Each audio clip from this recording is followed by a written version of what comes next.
Voltamos hoje num papo animado aqui sobre William Shakespeare. Estou recebendo a professora Liana Leão, que é especialista e pesquisadora de Shakespeare aqui no Brasil. Professora, então vamos lá. Você disse há pouco que já mudou, já teve outra preferência e hoje está elegendo Lear como a obra magna. Por quê? Pelo seguinte, porque eu acho que o Rei Lear, Lear. na verdade, cada obra que você está estudando, você fala essa. Então, há pouco tempo, eu estudei o Macbeth com os alunos na Universidade Federal. Eu falei, nossa, eu amo o Macbeth. Ainda por cima que é um pouco mais curta, ela tem 2.000 linhas e o Lear é bem mais comprido, tem 3.000 e poucas linhas. Mas o Lear é apaixonante porque é um homem velho, tem mais de 80 anos, que não é sábio. Ele é velho e não se conhece. Então tem um momento da peça, quase no início, assim, que ele diz assim: alguém pode me dizer quem eu sou? Então, isso é uma tragédia, você, velho, não se Não há mais conhecer. tempo Não há para. mais tempo, exatamente. E tudo decorre daí. Então, ele vai enlouquecer, ele entra num processo de enlouquecimento e na loucura, um paradoxo. Na loucura, Ele se torna sábio? ele se torna sábio, ele passa a se conhecer melhor. Primeiro, ele conhece o mundo, ele vai conhecer os pobres do reino dele, os súditos, mas como que ele vai conhecer? Porque ele vai sofrer a tempestade, ele vai sofrer frio, ele vai sofrer fome e ele vai sofrer solidão. Então, ele sofre na pele essas coisas. E aí tem esse aprendizado do corpo.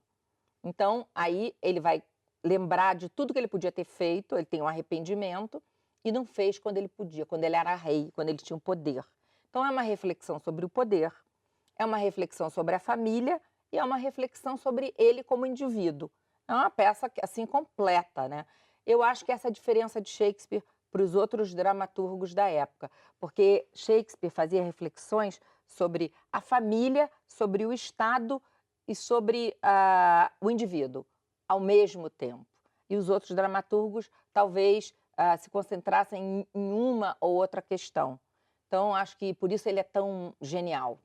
E falando um pouquinho mais, de vez em quando a gente dá um pitaquinho de curiosidade do teatro da época, do Globo, o que que você conta pra gente da forma como eles trabalhavam nessa época? Era um teatro montado de modo muito diferente, porque não tinha cortina, era ao É, ar livre, não tinha cenário e o público ficava em volta dos atores, com uma proximidade muito grande. Então, isso fazia o solilóquio, que é a mesma coisa que, vamos dizer, o monólogo, funcionar muito bem. Porque quando você está falando e as pessoas têm que prestar atenção e a pessoa está perto, a pessoa presta atenção.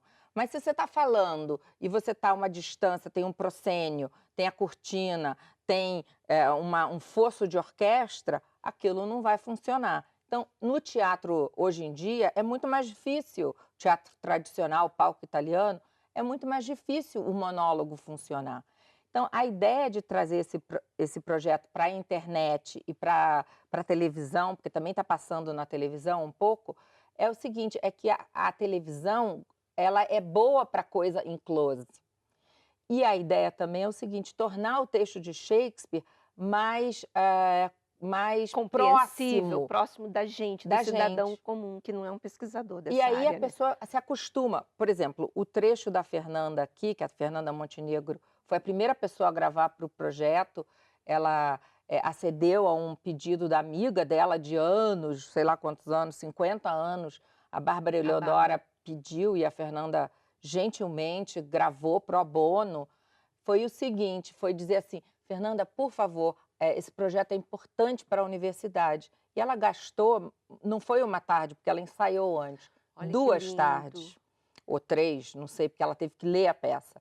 Ela fez um trecho do Antônio Cleópatra, que a gente vai mostrar só um trechinho.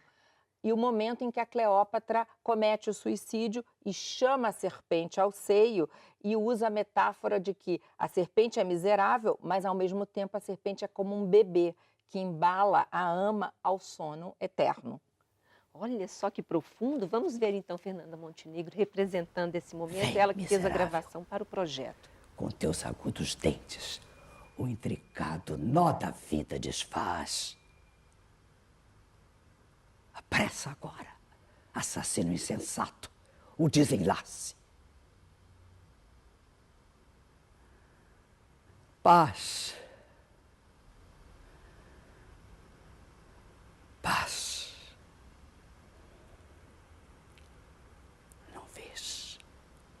aqui, meu filho, que no seio adormece sua ama. Então, esse adormecer a ama é o adormecer para a eternidade, é o morrer da Cleópatra. Ela escolhe a morte. Então, é um trecho muito bonito da peça. Então, até assim, como a gente está caminhando para o final dessa conversa, Liana, infelizmente, porque queria ter muito tempo para falar sobre Shakespeare, eu acho que, assim, concluindo, nada é de graça, né? Tudo que você ouvir de Shakespeare, que lê, volte a ler de novo, porque ali tem uma coisa muito importante que você pode trazer para a sua vida e, de repente, parar para pensar, né? E uma coisa que a gente quis fazer na Universidade Federal com o site é o seguinte: às vezes rola muito na internet aquelas mensagens de sabedoria que Shakespeare escreveu. É tudo mentira, porque Shakespeare sempre ele escreve uma coisa que constrói e desconstrói. Ele sempre tem um pensamento ambíguo e complexo. Então, para terminar, eu vou dizer esse pensamento aqui que ele tem no Hamlet acerca do homem. Ele diz assim: que obra de arte é o homem, quão nobre em movimento, é como um anjo. E aí ele termina assim: mas para mim, o que é essa quintessência do pó? O homem não me agrada.